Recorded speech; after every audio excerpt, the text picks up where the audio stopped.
Congressman Barton, I want to address the point that you made about the science.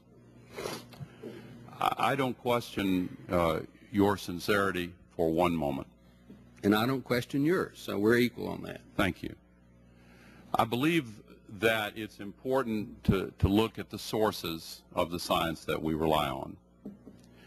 With all due respect, I believe that you have relied on people you have trusted who've given you bad information.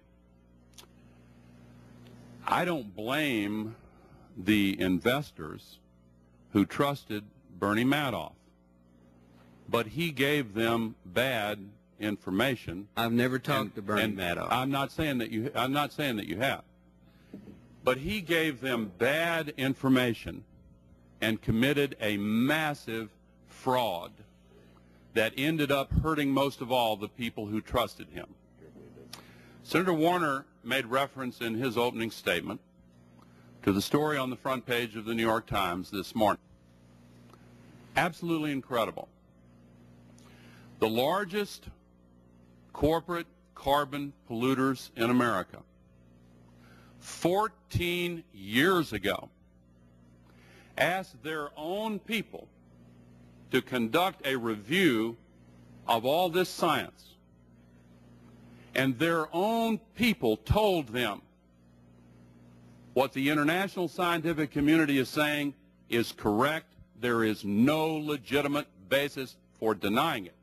Then, these large polluters committed a massive fraud far larger than Bernie Madoff's fraud. They are the Bernie Madoffs of global warming. They ordered the censoring and removal of the scientific review that they themselves conducted.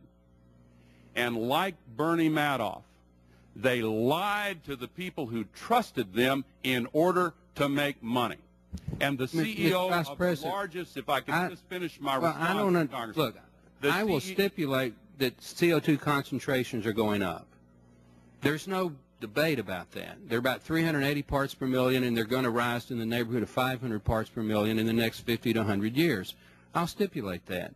Now, the consequences of that, and whether that's because of man-made CO2, I think are debatable. And I don't know about this scientific peer review that you just talked about, but if somebody lied about something 14 years ago, I'm sure Mr. Waxman and Mr. Markey will conduct an investigation and oversight hearing into that. My question to you was about the cost of the allowance system. How are we going to pay for it, and how many jobs are we going to lose? Now, if you've got information about something that happened 14 years ago, I'm sure, again, our chairman and subcommittee chairman, Mr. Stupak, who's the oversight subcommittee chairman, will look at it. But answer my question about the cost, please. It's on the front page of the New York Times today by Andrew Revkin.